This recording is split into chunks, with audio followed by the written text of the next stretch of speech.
Hoje a gente vai falar um pouco sobre as glândulas digestórias, então continuando o sistema digestório. Nós vamos falar, né, das glândulas, a gente vai começar a falar sobre a parótida, depois a gente vai passar para a submandibular, sublingual, né, que são as glândulas salivares. Posteriormente nós vamos falar do pâncreas, do fígado e finalizar com a vesícula biliar, né, que apesar de não ser necessariamente uma glândula, ela faz parte, né, do sistema digestório, das glândulas anexas. Bom, então inicialmente, o que a gente vai falar aqui? Eu coloquei essa imagem, que ela está presente no livro Histologia e Biologia Celular, uma introdução à patologia. É o livro que eu estou seguindo para poder falar sobre essas aulas. Esse livro eu acho ele muito bom, juntamente com o livro do Junqueira e Carneiro, né, e também o livro do Ross. Bom, então o que a gente pode observar aqui nessa imagem? Aqui nós temos uma glândula, um tipo de glândula, que é uma glândula ramificada. Está mostrando para a gente aqui a estrutura do ácino. Esse ácino, como a gente pode observar, ele vai ter uma lâmina basal, né, contornando toda a estrutura do ácino. Nós vamos ter, nesse caso, células mioepiteliais, que são células epiteliais de contração. Então eles têm, né, essas células, elas têm actina e miosina, que auxiliam na contração, então, dessas glândulas, né, desses ácinos, para a liberação do seu conteúdo. Bom, dentro dessa organização, então aqui a glândula, nós vamos ter o ácino. Em contato com esse ácino, para expor o conteúdo aqui no meio externo, nós vamos ter geralmente ductos intercalares, né, que são compostos por epitélio cuboide baixo, né, então epitélio cuboide quase estratificado, quase pavimentoso, não chega a ser pavimentoso, mas ele é um epitélio mais baixo. Posteriormente, nós vamos ter a junção desses ductos intercalares e vamos formar o ducto estriado. O ducto estriado ele tem esse nome, essa nomenclatura, porque as suas células elas formam as estriações próximo à membrana basal e essas estriações são causadas pelo número de mitocôndrias que nós vamos ter aqui nesses ductos. É nesses ductos também que ocorre o processo de reabsorção de água, por exemplo. Esse epitélio é um epitélio de cúbico a cilíndrico, então ele vai variar aí. Nós podemos encontrar epitélio cúbico a epitélio cilíndrico. Então, esse tamanho, essa altura dessas células, elas podem variar. Esses ductos estriados, eles vão se converger e formar o ducto intralobular. Esse ducto intralobular também é um epitélio simples de cuboide acilíndrico, né? No entanto, a gente não observa essas estriações que a gente observa aqui nos ductos estriados. Posteriormente, convergência, então a união aqui desses ductos intralobulares. Esses ductos intralobulares então se organizam em ductos interlobulares. Esses ductos interlobulares são ductos onde a gente observa um epitélio cilíndrico pseudo-estratificado, como mostra aqui na imagem. Então a gente consegue observar um tecido pseudo-estratificado. O que caracteriza o tecido pseudo-estratificado? Todas as células elas têm contato com a lâmina basal. No entanto, por diferença aqui em altura, esse tecido ele tem uma aparência de ser estratificado. Mas uma vez que todas as células têm contato aqui com a lâmina basal, esse tecido então ele não é estratificado, ele é pseudo-estratificado. Essas células mais baixas geralmente são células tronco, que vão da origem a essas células colunares aqui mais altas. Esses ductos, então, eles recebem outros ductos, né, interlobulares e formam o que a gente denomina de ducto lobar. Esse ducto lobar ele é formado por um epitélio cilíndrico estratificado, como a gente pode observar aqui na imagem. E por fim, nós vamos ter aqui o ducto principal, que a gente não consegue observar aqui na imagem, que também é um tecido estratificado, assim como o ducto lobar. Bom, junto com a organização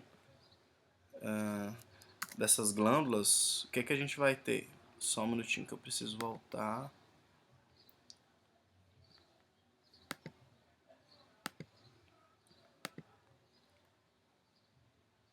Bom, então, como que são organizados essas glândulas? Eu vou mostrar para vocês aqui uma imagem da organização dessas glândulas. Vai estar aqui. E aí a gente vai conseguir observar as principais diferenças entre as glândulas parótida, a glândula sublingual e a glândula submandibular. A glândula parótida ela é basicamente composta, como a gente pode observar aqui, por ácido seroso. O que é um ácido seroso? São células, né? A gente consegue observar que o ácido em si ele tem umas células com formato piramidal.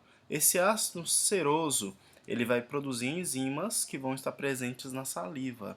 Por exemplo, a gente tem a produção de lactoferrina, por exemplo. Nós vamos ter produção de lisozima, né, que vão estar associados aí com a inibição do crescimento bacteriano na nossa cavidade bucal. Já a glândula submandibular, a gente percebe que ela é uma glândula mista. A gente consegue observar aqui células acinosas mucosas, que são essas mais claras, e as serosas aqui em formato de meia-lua. Já a glândula sublingual, ela é uma glândula basicamente mucosa. Como a gente pode observar, nós temos apenas células mucosas. No entanto, a gente pode encontrar algumas células serosas em voltas também dessa glândula submandibular. Ok? Aqui nessa representação, a gente consegue observar os ductos. No entanto, obviamente, isso aqui é didático e não é bem assim que funciona. Cada tipo de glândula ele vai desenvolver especificamente um tipo de ducto. Ou o ducto intercalar vai ser menor ou maior, ou o ducto interlobular vai ser maior ou menor, e assim sucessivamente. A gente vai abordar um pouco disso mais especificamente quando a gente for falar dos tecidos. Então aqui a gente tem a glândula parótida. Glândula parótida, como a gente pode observar, é uma glândula encapsulada por tecido conjuntivo denso, não modelado, né? Então, se a gente observar aqui, a gente vai conseguir observar essa cápsula de tecido conjuntivo envolvendo essa glândula aqui da parótida. É bem interessante que a gente consegue observar aqui nessa lâmina que essa cápsula emite aqui tecido conjuntivo que separa, né? Que faz essas septações aqui. A gente tem lóbulos, né?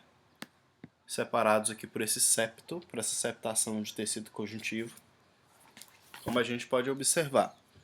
Então, falando um pouco da parótida, como a gente já falou um pouco dos ductos, a parótida ela vai ter ductos estriados menos abundantes. Então, esse ducto estriado aqui, que absorve grande parte de líquido, né, grande parte da água, ela vai ser menor, a estrutura desse tecido, desse ducto, ele vai ser menor aqui nessa glândula parótida. Por quê? Porque a glândula parótida ela é basicamente composta por células serosas.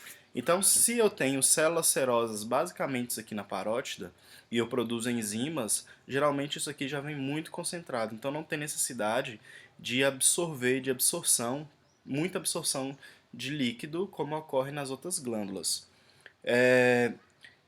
No entanto, nós temos ductos intercalares que eles vão ser maiores quando comparados às outras glândulas da cavidade bucal, tá? A glândula submandibular e sublingual. Então eu tenho um ducto intercalar maior, mais longo, e eu tenho ductos estriados menores e menos abundantes aqui na parótida. O que a gente consegue observar aqui? Bem aquela estrutura, né? Então aqui nós temos o ácino. Em volta do ácino, nós vamos ter então a lâmina basal, né? A gente tem também tecido conjuntivo aqui nessa estrutura, nós vamos ter células mioepiteliais que vão envolver as glândulas aqui e auxiliar no processo de eliminação das substâncias produzidas.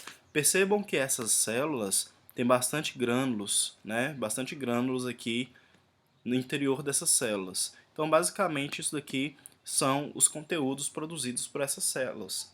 São os conteúdos proteicos, por isso que a gente observa essa granulação aqui nesse tecido. Além disso, a gente consegue observar também nessa glândula parótida que nós temos muito tecido adiposo, né? Então todos esses espaçamentos aqui são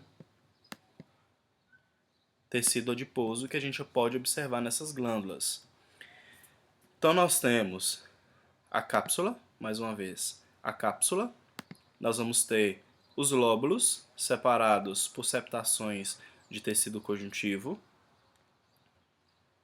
Ok? Então é bem visível no tecido conjuntivo aqui separando os lóbulos.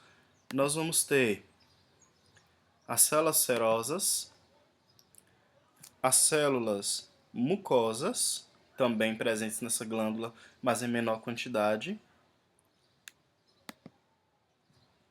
Nós temos a presença de ducto estriado, apesar dele ser menor nessa glândula, né, menos abundante, a gente consegue observar aqui o ducto estriado. E basicamente é isso que a gente consegue observar aqui. A gente não tem ducto intercalar nessa lâmina. Aqui nessa outra lâmina a gente consegue observar um ducto interlobular. Então, como a gente sabe, o ducto interlobular é composto por epitélio cilíndrico pseudoestratificado. Então a gente consegue observar que há uma diferenciação aqui em relação às alturas das células. No entanto, todas essas células, o seu citoplasma vai estar em contato com a lâmina basal que vai estar aqui circulando toda essa estrutura. Essa estrutura também, esses ductos, eles estão envolvidos por tecido conjuntivo também, que vai associar com a estruturação desse túbulo. Tá? Então nós temos, além da lâmina basal, nós vamos ter tecido conjuntivo que vai circundar aqui e auxiliar na conformação aqui desse ducto. Bom, então a glândula parótida basicamente é isso que a gente tem que ver, né? Formada por ácinos, que contém células serosas, exclusivamente com núcleo basal e citoplasma apical. Isso é bem interessante. Voltar aqui na lâmina da parótida, onde nós temos. Então, se a gente observar os núcleos dessas células, são basicamente na região, na camada basal. O citoplasma apical com grânulos secretores, como a gente observa. Então, esses grânulos eles são ricos em proteínas, incluindo prolina, algumas enzimas como amilase, peroxidase, lisozima, proteínas com atividade antimicrobiana, como cistatinas, estatinas, e embora não seja visível nessa imagem, a glândula parótida tem ductos intercalares mais longos. Ok, pessoal? Então, é basicamente isso que a gente tinha para falar sobre a glândula parótida. Passando aqui para a glândula submandibular, o que nós vamos observar? Que ela é uma glândula tubulacinosa mista, como a gente já falou. A gente consegue observar aqui, mais uma vez, a cápsula, né, composta por tecido conjuntivo. A gente observa várias estruturas aqui de vaso sanguíneo ao redor dessa cápsula. É bem interessante a gente salientar que o tecido conjuntivo que faz essas septações, né, é nessa região também onde eu tenho a passagem dos capilares, né, arteríolas, vênulas, é onde eu passo também inervação, é onde eu tenho também vasos linfáticos, tá, para poder fazer a drenagem desse tecido. Os ácidos mistos e serosos são facilmente encontrados, então aqui a gente observa as células serosas, as células mucosas, é bem perceptível a diferença de uma glândula serosa para uma glândula mucosa. Aqui nós temos a glândula mucosa envolta por glândula, né, por células serosas semilunares. Os ductos estriados, com invaginações basais, contém mitocôndrias, são observados dentro do lóbulo junto com os ductos intercalares. Então aqui a gente consegue observar ductos estriados. Então a gente consegue observar algumas estriações aqui nesse ducto, tá? O que é bem interessante. Além disso, nós temos o ducto interlobular mais uma vez, pseudoestratificado, ok? Então a gente consegue observar essa pseudoestratificação desse tecido. As células mucosas ainda secretam mucina, como todo mundo, como a gente já falou, né, anteriormente, altamente glicosiladas em ácido ciálico e sulfato que lubrificam a superfície a superfície dos tecidos duros, formando uma camada fina protetora chamada película dentária. Ok? Então aqui a gente consegue observar todas essas estruturas. Aqui nós temos ductos também intercalares. A gente pode observar aqui ductos intercalares. Primeiro, segundo ducto, também ducto intercalar. Ducto intercalar é o mais próximo aqui da região do ácino. Ok? Então eles são aqueles ductos que têm o menor diâmetro. Então esse ducto com menor diâmetro a gente denomina de ducto intercalar. Certo, pessoal? Então vamos passar aqui para a glândula sublingual. Essa glândula sublingual é uma glândula tubacinosa mista também, né, como todas as outras, na qual as células mucosas predominam. Então a gente vai observar uma cápsula de tecido conjuntivo, mais uma vez, né? Então a gente consegue observar aqui tecido conjuntivo denso, tá? Relembrando. Aqui a gente consegue observar uma parte ainda da cavidade bucal de tecido epitelial estratificado, pavimentoso, não queratinizado. Apesar da gente observar essa glândula aqui, sublingual, com esse tecido, né, conjuntivo aqui, a gente percebe que ele não é bem definido em toda a sua glândula. Então tem algumas regiões que a gente não consegue identificar esse tecido conjuntivo, tá? Mas aqui está bem perceptível. Geralmente não é assim não. Então a gente consegue observar a cápsula, os lóbulos, né, tecido conjuntivo aqui separando. Nessa região, mais uma vez, que eu passo vaso sanguíneo, vaso linfático, né, que eu passo inervação, ok? Nós temos nessa glândula ductos intercalares e ductos estriados pouco desenvolvidos. Aqui nós vamos ter as células mucosas que vão estar em maior número. Então a gente consegue observar muita célula mucosa. Percebam que a região aqui onde eu tenho a lâmina basal é onde eu vou ter o núcleo em contato. Então o núcleo vai estar bem aqui na região basal. Ok? Próximo a esse núcleo também eu vou ter retículo endoplasmático rugoso, eu vou ter complexo de Golgi, ou aparelho de Golgi, ou aparelho golgiense, né? Todas as nomenclaturas são corretas. Vão estar próximo aqui, e aqui eu vou ter basicamente o conteúdo a ser liberado aqui por essas glândulas.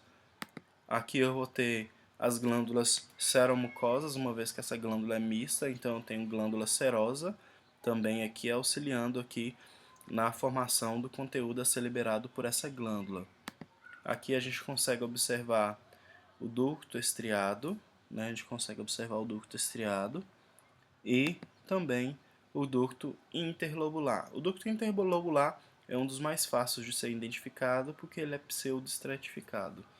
Nessa imagem também a gente consegue observar o ducto principal, que ele vai ser um ducto estratificado, ok? Então se a gente aumentar aqui, a gente consegue observar que esse ducto ele vai ser estratificado diferente dos outros ductos. Bom, deixa eu ver se eu tenho outra lâmina. Pessoal, basicamente era isso que a gente tinha para mostrar nessa lâmina. Então, recapitulando, nós vamos ter uma cápsula de tecido conjuntivo que vai envolver toda essa glândula. Nós vamos ter um tecido mucoso, né, células mucosas. Nós vamos ter células serosas e células mucosas. Na imagem que, se a gente olhar, fica parecendo que tem mais células serosas, mas a gente tem que lembrar que, juntamente com as células serosas, eu tenho células mucosas também. Então, células mucosas, células serosas,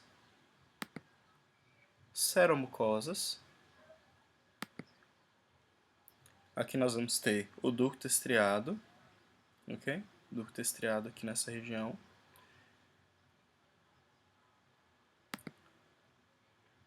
Ducto interlobular e o ducto principal.